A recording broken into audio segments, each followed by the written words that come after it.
이 시간 우리에게 주시는 하나님의 말씀은 구약성경 에스겔 48장 10절과 11절의 말씀입니다. 에스겔서 48장 10절과 11절의 말씀입니다.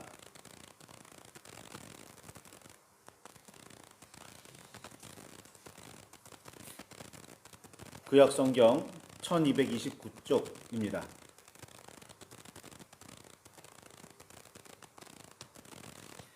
찾으셨으면 우리 함께 말씀을 봉독하시겠습니다. 이 드리는 거룩한 땅은 제사장에게 돌릴지니 북쪽으로 길이가 25,000척이요 서쪽으로 너비는 10,000척이요 동쪽으로 너비가 10,000척이요 남쪽으로 길이가 25,000척이라. 그 중앙에 여호와의 성소가 있게 하고 이 땅을 사독의 자손 중에서 거룩하게 구별한 제사장에게 돌릴지어다. 그들은 직분을 지키고 이스라엘 족속이 그릇될 때에 레위 사람이 그릇된 것처럼 그릇되지 아니하였느니라. 아멘. 주님 우리의 마음을 여시어 말씀을 깨닫게 하옵소서. 아멘.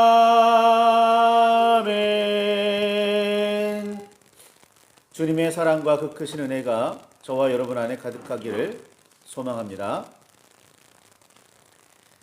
이집트를 나온 후 광야를 지나 가나안으로 향하던 출애굽 공동체에게 여호와께서는 율법을 선포하셨습니다. 여호와의 백성으로 하나님의 사람으로 살아가는 삶의 규칙들이었습니다. 이때 이스라엘이라는 민족의 정체성이 생겨났습니다. 이전까지 그들은 이집트 사람들에게 있어서 그저 물 혹은 강 건너 온 사람들이라는 뜻의 히브리였습니다. 어떤 이유가 되었든 살던 터전을 떠나 침범해 들어온 사람들이었습니다. 고고학 연구에 따르면 아브라함의 아버지 데라는 당시 극심한 기근을 피해 가나안을 향해 출발했다가 중도의 하란에 정착했습니다. 야곱 역시 엄청난 기근을 피해 이집트로 흘러 들어갔습니다. 당시의 기근은 그 풍요롭다던 이집트도 피하지 못할 정도였으니 쉽게 말해 전 세계적인 재앙이었습니다. 당연히 야곱의 자손들뿐 아니라 수많은 사람이 양식이 남아있어 필요로 하는 사람들에게 팔기도 하는 이집트로 몰려드는 일은 매우 당연했습니다. 이렇게 몰려드는 사람들을 오늘날 우리에게 익숙한 단어로 바꾸어 보자면 난민이라는 표현이 적당할 듯합니다. 난민은 보통 시간이 지날수록 천덕꾸러기 취급을 받기가 쉽습니다. 게다가 그 숫자가 너무 많아지면 위험스럽게 여겨지기까지 합니다. 여러 가지 이유로 사회를 불안하게 만들 수 있기 때문입니다. 이집트의 통치자 파라오가 이스라엘 자손을 비롯한 수많은 히브리인을 불편한 눈으로 바라보았던 이유입니다. 그러나 그 많은 인구가 한꺼번에 빠져나가는 일 역시 바람직하지는 않았습니다. 430년이 지나는 동안 그 엄청나고도 값비싼 나아가 노예처럼 부리던 노동력이 이집트 사회를 유지하는 떠받치는 밑바탕이 되어 있었기 때문입니다. 이집트의 파라오가 10번씩이나 엄청난 재앙을 겪으면서도 그들을 쉽사리 놓아 보내지 못했던 정치, 경제, 사회적인 이유였습니다. 내치기는 아깝고 데리고 있기는 불편했던 천덕꾸러기 히브리는 결국 이집트에서 한꺼번에 몰려 나왔습니다. 이것이 출애굽 사건입니다. 이때 이스라엘 자손만 장정이 60만, 그러니까 성인 남자가 60만 가량이었고 그 외에도 수많은 잡족이 함께하고 있었다고 성경은 기록하고 있습니다.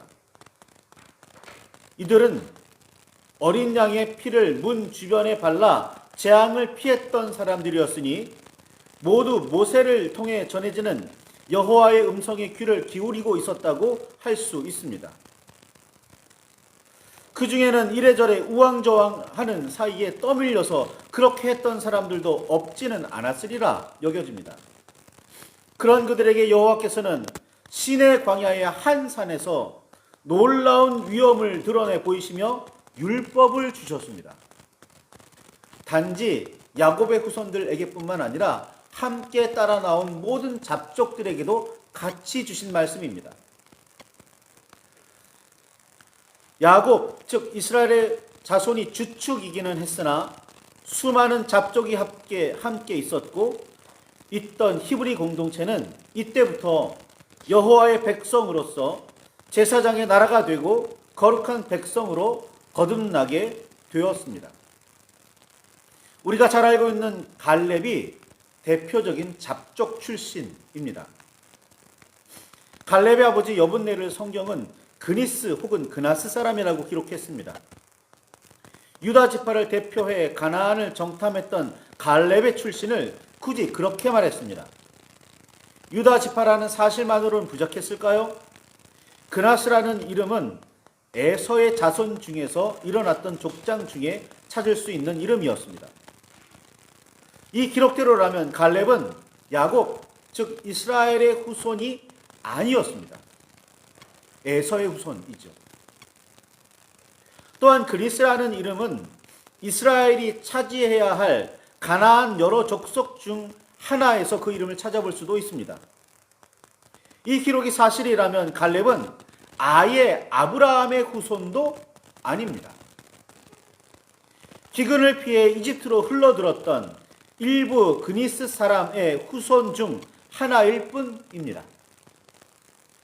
그런데도 유다 지파의 일원이 되었고 유다 지파의 대표로 활동했습니다. 성경의 이스라엘이라는 민족의 이름을 단순히 혈통으로만 바라보아서는 안 되는 이유가 여기 있습니다. 이집트에서 출발해 40여 년 동안 광야를 지나 가나안에 들어선 히브리는 이스라엘로 거듭났습니다. 그들은 여호와를 하나님으로 받아들이고 그 율법을 받아 지키며 사는 백성이 되었습니다. 우리가 알고 있는 이스라엘은 혈통 야곱의 후손으로만 알고 있지만 실제로 성경에 기록되어 있고 많은 학자들이 인정하는 바에 따르면 이스라엘은 신앙 고백 공동체였지 혈통 공동체가 아니었던 겁니다. 이것이 이스라엘, 다시 말해 여호와 하나님의 백성이 가져야 할 정체성입니다. 하나님을 받들고 하나님의 말씀대로 산다.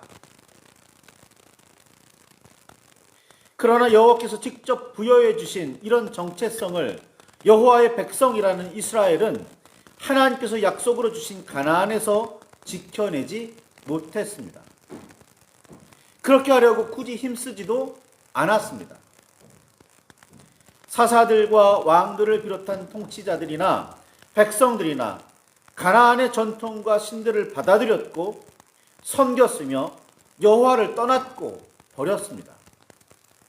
선지자들과 예언자들이 그렇게 여호와께로 돌아가자고 목이 터져라 외쳤던 이유입니다.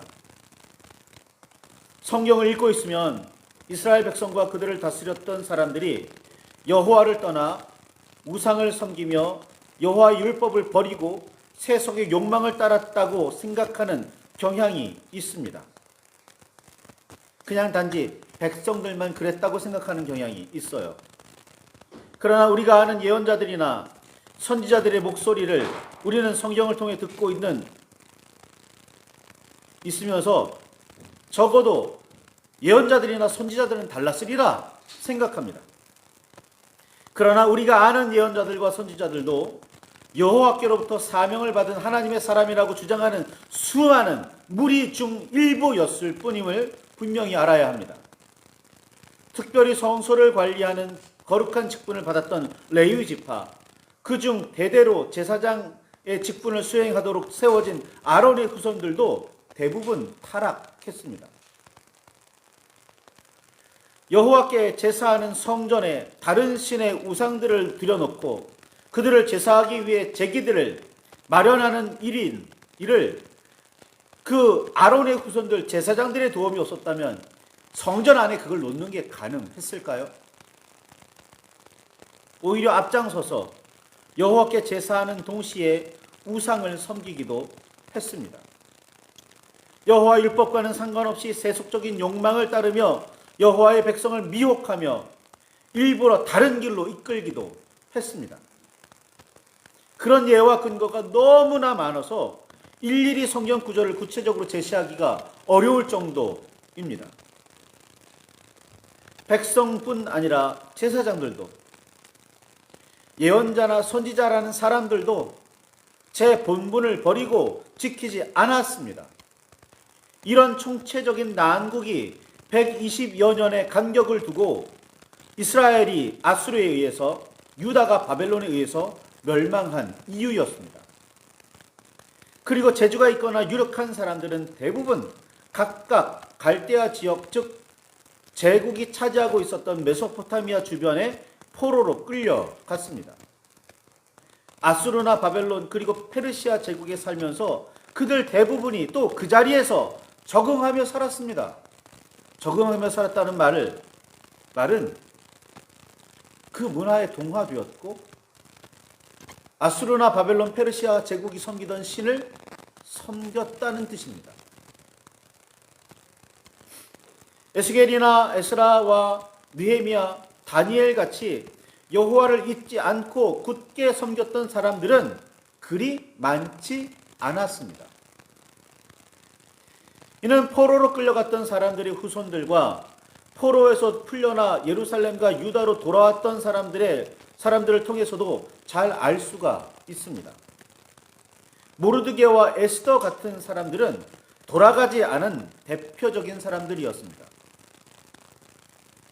에스겔이 포로로 사로잡힌 지 25째 해, 예루살렘 성이 함락된 후 14째 해에 여호와께서는 에스겔 선지자에게 환상을 보여주십니다.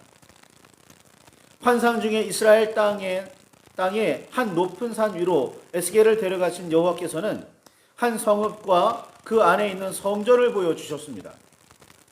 마치 포로에서 풀려나 돌아가면 세워야 할 성전의 설계도를 보여주시듯 일일이 다 측량하여 알려주셨고, 제사를 회복하면 어떻게 해야 하는지 가르치셨고, 여호와의 법을 반드시 지켜야 함을 강조하셨습니다. 그리고서는 마치 가나안에 도착한 출애굽 공동체에게 기업을 나누어 주시듯이 환상 중에 기업을 어떻게 나누어야 하는지도 알려주셨습니다. 이게 에스겔서 마지막 부분 40장에서 48장까지의 말씀입니다. 그리고는 제사장에게 돌려야 할 기업에 관해 보여주시면서 이렇게 말씀하시죠. 오늘 본문 에스겔 48장 10절과 11절의 말씀처럼 이 드리는 거룩한 땅은 제사장에게 돌릴지니 북쪽으로는 길이가 25,000척이요 서쪽으로 너비는 10,000척이요 동쪽으로 너비가 10,000척이요 남쪽으로 길이가 25,000척이라. 그 중앙에 여호와의 성소가 있게 하고 이 땅을 사독의 자손 중에서 거룩하게 구별한 제사장에게 돌릴지어다. 그들은 직분을 지키고 이스라엘 족속이 그릇될 때에 레위 사람이 그릇된 것처럼 그릇되지 아니하였느니라 라고 말씀하셨습니다. 자, 출애굽 공동체의 제사장 지파는 레위였습니다.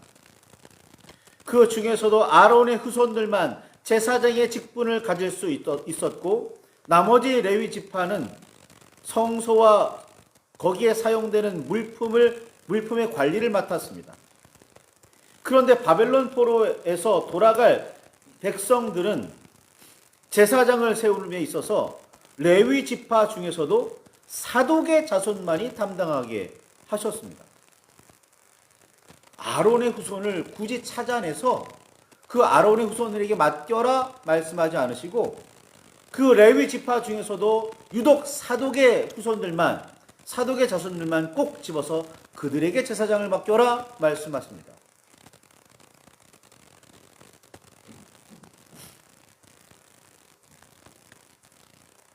이 사독의 자손이 포로에서, 바벨론 포로에서 돌아온 그 공동체의 제사장 역할을 맡아야 했던 이유는 너무나 분명합니다. 말씀에도 기록되어 있듯이 사독의 자손들만, 다른 사람들이 모두 타락하여 자신들의 직분을 담당하지 않고 져버렸을 때 그들만 직분을 지켜냈기 때문입니다. 사독의 자손들이 그 직분을 지켜냈다는 사실은 단순하지 않습니다. 여호와의 법에 따르면 제사장들은 따로 기업을 나누어 받지 못했습니다. 가족들과 함께 살 땅을 받기는 했지만 머물러서 집을 짓고 분배받은 양떼를 나누기를, 그런 땅을 분배받기는 했지만 자손 대대로 살아가기에는 턱없이 좁았습니다. 레위 자손의 기업은 이스라엘의 11조였습니다. 제사장은 11조라는 기업과 여호와께 드리는 화제물의 일부로 먹고 살아야 했습니다. 이게 제사장이 레위 지파가 받는 월급이라고 해야 할까요? 사례라고 해야 할까요? 수입이었습니다. 얼핏 생각하면 그 많은 백성들이 전부 다 제사하고 또 전부 다 11조를 드리면 넉넉히 먹고 살겠거니 생각할 수 있겠지만, 이는 백성이 여호와의 법을 온전히 지키며 성실히 제사를 드릴 때에만 가능한 이야기입니다. 그런데 잘 아시다시피 이스라엘 민족은 가나안에 정착한 후 거의 즉시 여호와를 향한 믿음과 섬김에 금을 긋기 시작했고 금이 문제가 생기기 시작했습니다. 솔로몬 같은 사람이 1천의 번제를 한꺼번에 드리면 소위 엄청난 수입을 거둘 수도 있었겠으나 그런 예는 찾아보기 힘듭니다. 사사기 중반에 보면 미가라는 사람이 사사로이 드라빔이라는 우상을 만들고 자기 집에 신당을 차리는 이야기가 나오는데 사사기 17장이 등장하죠. 이때 제사장으로 세워지는 사람이 자기가 속해 있던 유다 베들레헴을 떠나 떠돌던 레위 지파 청년이었습니다. 레위 지파 사람들은 본래 각 지파에 흩어져 살면서 도피성을 관리하거나 각 지파의 백성에게 여호와의 법을 지키도록 가르쳤었습니다. 그러니 그들의 거주지도 제각각 이스라엘 가나안 전체에 흩어져 있었던 겁니다. 지정된 장소에 머물러 대대로 살면서 하나님을 섬기도록 백성들을 이끌어야 했습니다. 각 지파 사람들을 모두 다 이끌고 가르쳐야 했던 겁니다. 그런데 그런 레위 청년이 더 유다 베들레헴, 거기에서 살던 레위 청년이 살 곳을 찾아서 여기저기 떠돌아야 하는 상황이 그때쯤 기록되어 있는 겁니다. 이스라엘이 여호와를 온전히 섬기며 성실히 제사하고 있었다면 이런 일은 일어날 수 없었습니다. 제사장 지파가 떠돌아다닌다니요. 정해진 그곳에 몸붙여 살며 하나님의 백성 되게 일깨우쳐야 하는 그 사람들이 자신의 삶의 터전을 버리고 떠돌아다닌다니요. 이게 사사기 17장에 있는 이야기입니다. 이미 사사들의 시대 때부터 이스라엘은 여호와라는 왕을 인정하지 않았고 하나님의 법을 떠나 제멋대로 살았습니다. 당연하게도 레위인들은 여호와께서 정하신 대로는 정상적인 삶을 살아갈 수가 없었습니다. 백성을 통해서 11조를 얻을 수가 있었을까요? 백성들이 얼마나 제사를 제대로 드렸길래 재물의 일부를 받아먹을 수나 있었을까요? 레위인 중에서도 특별했던 제사장들 역시 마찬가지였습니다. 그런데도 이스라엘과 유다라는 나라가 멸망하고 포로 생활에서 돌아오기까지 여호와께서 맡기신 직분을 끝까지 지켜낸 사람들이 있었습니다. 생활이 궁핍해지고 제대로 이루어지지 않고 무엇 하나 정상적이지 않았던 시대, 하나님께서 말씀하신 대로 무엇 하나 이루어지지 않던 그 오랜 기간 동안 누구도 먹을거리 챙겨주지 않고 누구도 돌봐주지 않던 그 오랜 기간 동안 쫄쫄 굶어가면서 소위 멸시당해 가면서 자신의 직분을 끝까지 지켜냈던 사람들, 그들이 바로 사독의 자손들, 사독의 후손들이었습니다. 그리고 그들이 여호와께서 백성을 거룩하게 하시고 나라와 성전을 회복하실 때, 바벨론에서 돌아오게 하셨을 때 제사장의 직을 이을 사람들이라고 하나님께서는 에스겔에게 말씀하셨습니다. 이 땅에서 믿음을 지키며 살기는 오늘날에도 무척이나 어렵습니다. 쉽게 흔들리고 미혹당하며 잘못된 길로 빠집니다. 그러나 끝까지 넘어지거나 쓰러지지 말고 버텨내야 합니다. 이게 하나님의 사람이 살아가는 삶의 모습이고 방식이어야 합니다.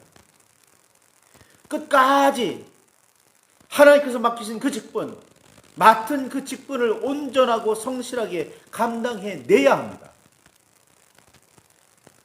그래야 마지막에 착하고 충성된 종이라는 칭찬의 말씀을 들을 수 있습니다. 우리 주님은, 예수 그리스도께서는 죽기까지 복종하심으로 그 본을 보여주셨습니다.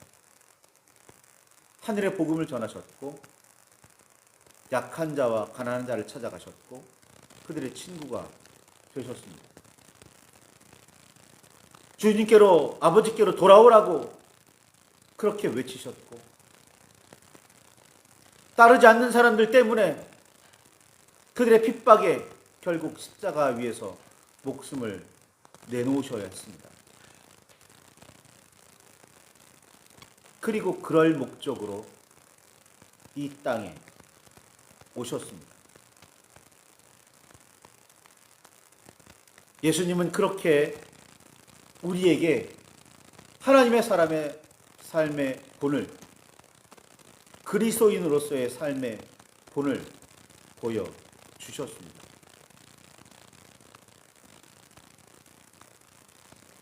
직분을 끝까지 지켰던 사독의 자손들,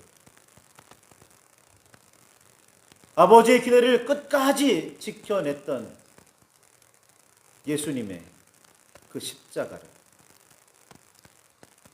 그 모든 일이 일어날 것을 아시면서도 굳이 이 땅에 내려오셨던 그 주님의 사랑과 은혜를 가슴 깊이 새기시기를 바랍니다.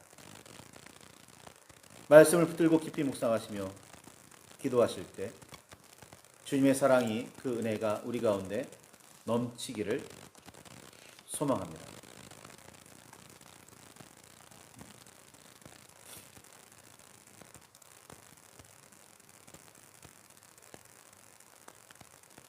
기도하시겠습니다.